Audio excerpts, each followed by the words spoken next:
नमस्ते, स्वागत छ एसपी कुजिनमा। आज मैले हजुरहरूको लागि सिप्लिगान सागको अचारको रेसिपी लिएर आएकी छु। तपाईहरू कतिले यो साग खानुभएको छ होला भने कतिलाई यो सिप्लिगान सागको बारेमा थाहा नै नभएको पनि हुन सक्छ। यो सागको अचार एकदमै मिठो हुन्छ। रेसिपी पुरै जान्नको लागि भिडियोलाई स्किप नगरिकन अन्तिमसम्म हेर्नुहोला। आउनु सबै अचार बनाउन सुरु गरौँ। यसलाई चाहिने सामग्रीहरुमा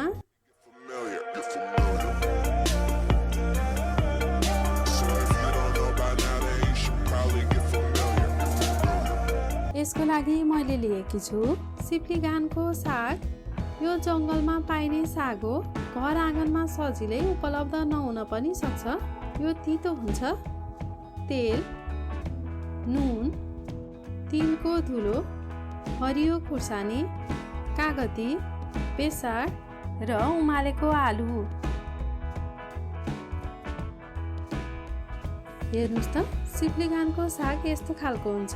यसको आफ्नै खालको स्वाद हुन्छ। यो प्राय पहाडी जंगलहरूको रुखमा पाइने गर्दछ। मैले यसको पातको प्रयोग गर्नेछु।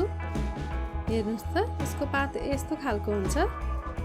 अब मैले देखाए जस्तै यसको पात तोडेर छुट्याउनु होला।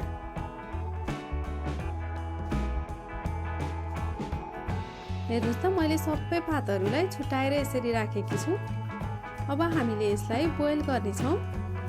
बोइल गर्नको लागि पानी तताउन बसाल्नुहोस्।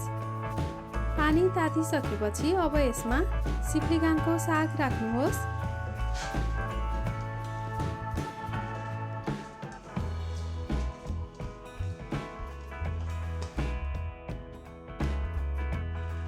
यसलाई 2 मिनेट जति उमाल्नु होला। यसो गर्दा यसमा भएको तितोपन हराएर जान्छ।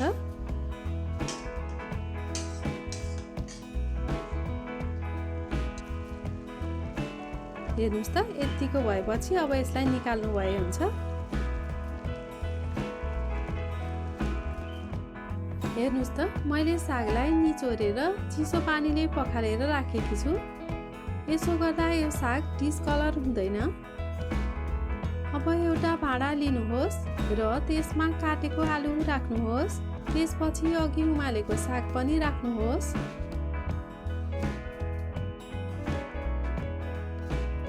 त्यसैगरी तिलको धुलो पनि राख्नुहोस्।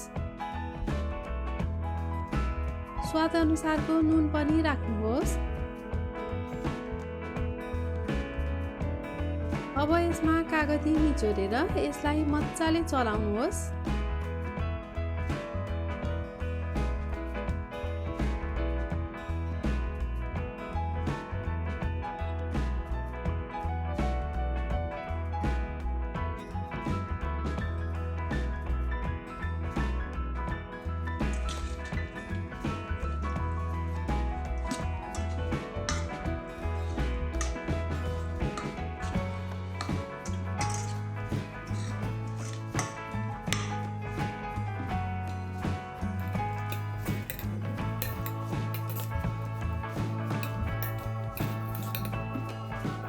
अब यसलाई हामीले छान्नेछौँ। छान्नको लागि एउटा प्यानमा तेल तताउन बसाल्नुहोस्।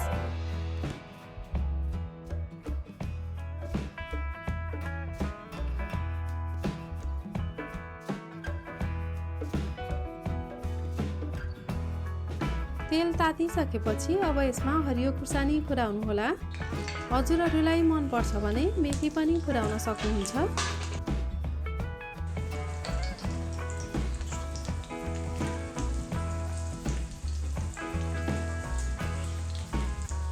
अब एकछिन खुर्सानीलाई चलाएर फुराउनु होला।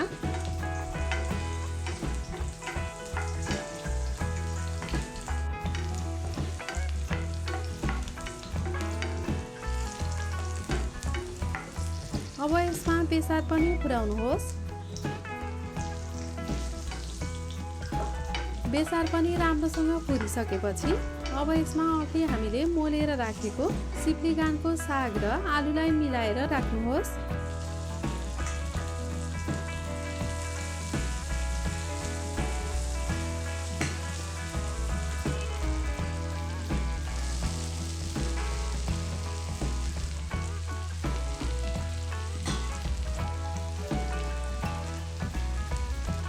अब यसलाई फेरि एकपटक मजाले चलाउनुहोस्।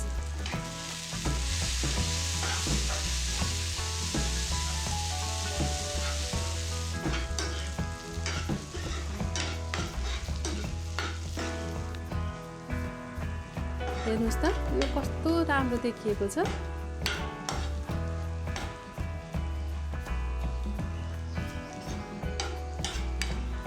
हेर्नुस् त हाम्रो सिप्लिगान सागको अचार पनि तयार भयो।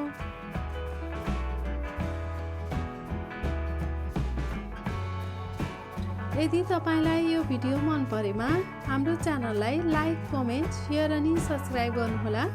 सब्स्क्राइब गर्नको लागि सब्स्क्राइब बटनमा क्लिक गरेर नजिकै रहेको बेल आइकनलाई पनि दबाउनुहोला। धन्यवाद।